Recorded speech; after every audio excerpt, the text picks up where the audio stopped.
Assalamualaikum warahmatullahi wabarakatuh. Nama saya Nashwa Mira, absen 28 dari kelas 12 MIPA 2. Hari ini saya akan menjelaskan tentang statistik inferensial. Statistik inferensial adalah metode yang digunakan untuk menganalisis data sampel untuk mendapatkan kesimpulan umum dari data induknya, seperti halnya hasil quick count.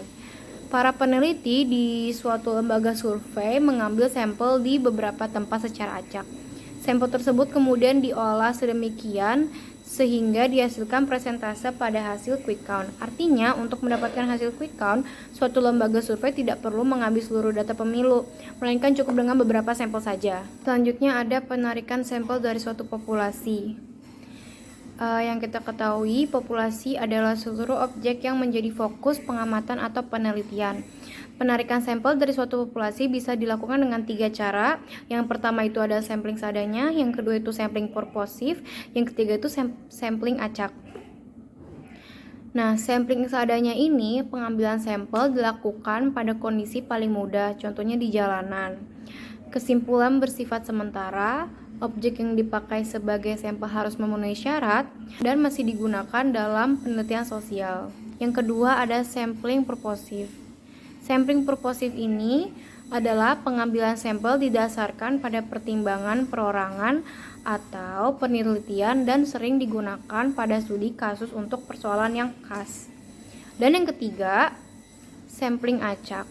Sampling acak ini adalah setiap anggota populasi mempunyai peluang yang sama untuk menjadi sampel dan biasanya digunakan untuk populasi yang bersifat homogen atau memiliki sifat-sifat yang sama.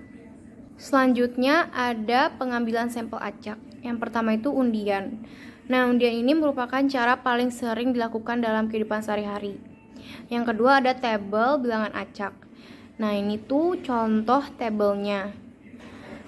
Misalkan dari 0 sampai 4 itu 0249, terus 1196, terus 4825, terus 2924, terus 3253, dan seterusnya. Selanjutnya ada percobaan acak dan definisi variabel acak. Percobaan acak bisa pada proses penarikan sampel secara acak. Percobaan acak adalah percobaan yang hasilnya belum bisa ditentukan secara pasti atau hanya berupa kemungkinan.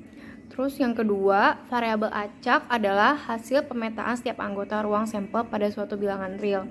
Secara matematis dinotasikan sebagai X itu variabel acak, S itu ruang sampel, dan R itu himpunan bilangan real. Selanjutnya ada jenis-jenis variabel acak.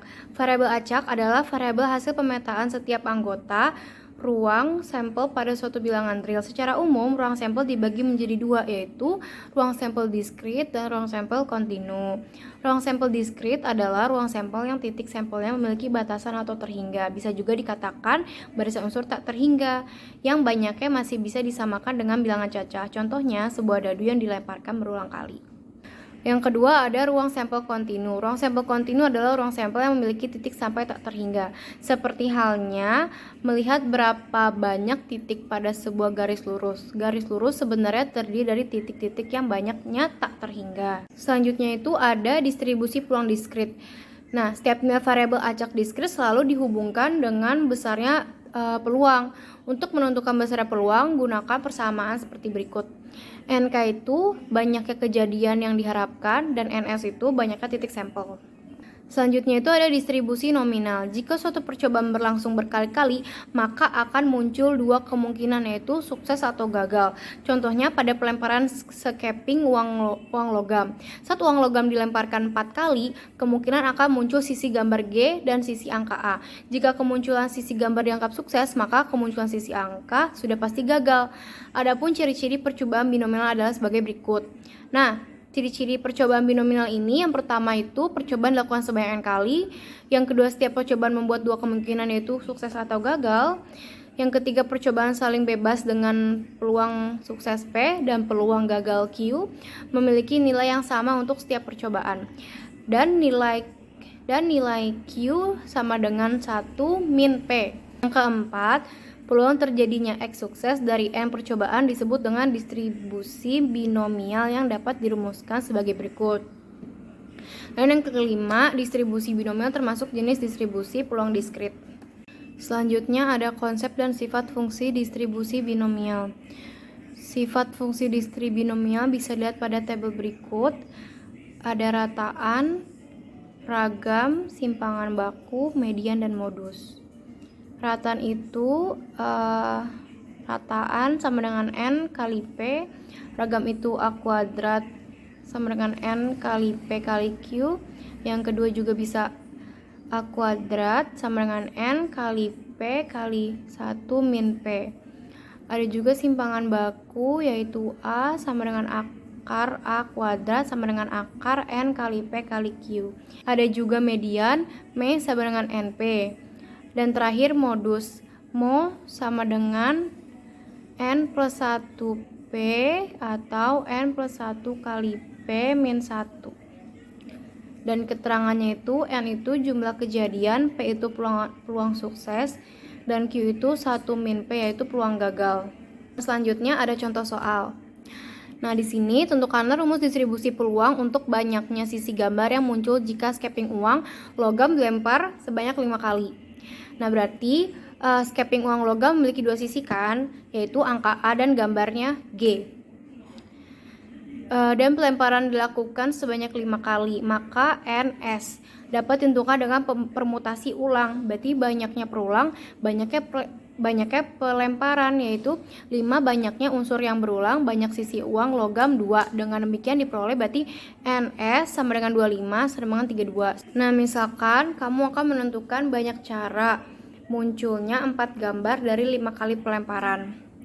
Cara yang bisa kamu gunakan itu C atas N bawah R sama dengan C atas N bawah R.